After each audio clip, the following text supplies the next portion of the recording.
गोंडा में सिया समुदाय में उबाल, खामनेई का पोस्टर हटाने पर फूटा सिया समुदाय का गुस्सा। मुहर्रम के पवित्र माह में उस वक्त विवाद खड़ा हो गया जब अंजुमन इमामबाड़ा गोंडा में आयतुल्लाह सैयद अली खामनेई का पोस्टर प्रशासन द्वारा हटा दिया गया। इस कार्रवाई ने सिया समुदाय की भावनाओं को पूरी तरह से झकझोर दिया है। आश्चर्य की बात तो यह है कि एक और देश भर में बलात्कारी बाबाओं के फोटो दुकानों, चौराहों और दीवारों पर सजे मिलते हैं, वहीं एक अंतर्राष्ट्रीय सिया रहबर का पोस्टर आंखों में लोगों के खटक रहा है। सिया महिलाओं ने इस मामले पर तीखा सवाल खड़ा कर दिया है। उन्होंने कहा है कि क्या खामनेई से मोहब्बत गुनाह है। आशूरा के जुलूस में महिलाओं और बच्चों ने काले कपड़ों में शांतिपूर्वक बैनर उठाए जिन पर लिखा हुआ था कि खामनेई से मोहब्बत हमारा हक है। अगर पोस्टर हटा भी दिए जाएं तो दिलों की मोहब्बत नहीं हटाई जा सकती।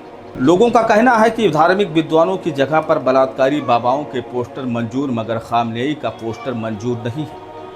अब सवाल ये उठता है कि जिस देश में बाबाओं पर बलात्कार के केस दर्ज हैं, फिर भी उनके भव्य पोस्टर सार्वजनिक स्थलों पर लगे रहते हैं। वहीं पर एक ऐसे धार्मिक मार्गदर्शक का पोस्टर लोगों को आखिर क्यों खटक रहा है, जो करोड़ों सियाओं के लिए इमामत और इंसाफ की आवाज़ है। सिया समुदाय ने इस मौके पर इमाम हुसैन के उस पैगाम को दोहराया जिसने करबला की रेत में इतिहास रच दिया।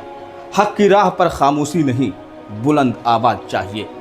समुदाय का कहना है कि उनका मकसद टकराव नहीं है, बल्कि संवैधानिक अधिकारों के तहत अपने धार्मिक प्रतीकों और प्रेम को अभिव्यक्त करना है। सिया समुदाय ने प्रशासन से यह सवाल पूछा है कि क्या भारत में धार्मिक आज़ादी का अधिकार सिर्फ बहुसंख्यक धर्म या उनके पसंदीदा प्रतीकों तक ही सीमित है। देखिए, हम यहाँ पर अपना एक संदेश फैलाना चाह रहे हैं। हम हमारे सारे आवाम को ये बताना चाह रहे हैं कि जो हमने यहाँ पर अपने इमाम बारगाह में, अंजुमन इमाम बारगाह में अपने रहबर की पिक्चर लगाई थी, उसको ये कह करके हटा दिया गया कि हम पॉलिटिक्स फैला रहे हैं, जबकि ऐसा बिल्कुल भी नहीं है। देखिए, हिंदुस्तान से हमारी मोहब्बत हमारा धर्म करना सिखाता है। कहता है कि वतन से मोहब्बत हमारा आधा ईमान है। लेकिन हमारे ऊपर ये दोष लगाया गया कि हम पॉलिटिकल यहाँ पर सिचुएशन बना रहे, जबकि बिल्कुल ऐसा भी नहीं है, क्योंकि आगे खामनेई हमारे रहबर है, हमारे धर्म गुरु हैं और हमारा जितना भी उनसे रिलेशन है वो रिलीजियस रिलेशन है। हमारे ऊपर ये तहमत नहीं लगाई जाए कि हम यहाँ पर अराजकता फैलाने की कोशिश कर रहे हैं, क्योंकि हम यहाँ पे जो भी कर रहे हैं शांतिपूर्वक कर रहे हैं। प्रशासन रोक क्यों रहा है? ये तो वही जाने कि क्यों रोक रहे हैं, नहीं मालूम उनके दिमाग में क्या चल रहा है। शायद उनको ये लग रहा हो कि हम पॉलिटिकल यहाँ पर सिचुएशन बनाने की कोशिश कर रहे हैं, लेकिन ऐसा बिल्कुल भी नहीं है। इससे जुलूस निकल रहा है तो आज ही के दिन तो आपने सोचा, क्योंकि आशूरा इसी बात का संदेश देता है कि कभी भी अगर आपके साथ कुछ गलत हो तो आप उसके जवाब में आगे आइए।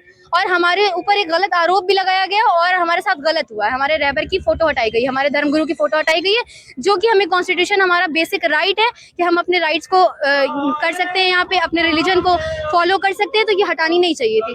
तो इमाम हुसैन ये भी संदेश देते हैं कि अपनी आवाज़ को उठाओ, इसलिए आज आशूरा के जुलूस के साथ हम अपनी आवाज़ को उठा रहे हैं। इस घटना ने स्पष्ट कर दिया है कि पोस्टर भले ही दीवार से हटा लो, मोहब्बत दिलों से नहीं हटेगी। गोंडा में ही मुद्दा अब सिर्फ एक पोस्टर का नहीं, बल्कि धार्मिक स्वतंत्रता और आस्था की अस्मिता बन चुका है। प्रशासन अब भी खामोश है, लेकिन सिया समुदाय की आवाज़ बुलंद हो चुकी है और अब ये आवाज़ सिर्फ गोंडा नहीं, पूरे देश में गूंज सकती है। जैसे इमाम हुसैन ने कहा था कि हक के लिए खड़ा होना एक इबादत है।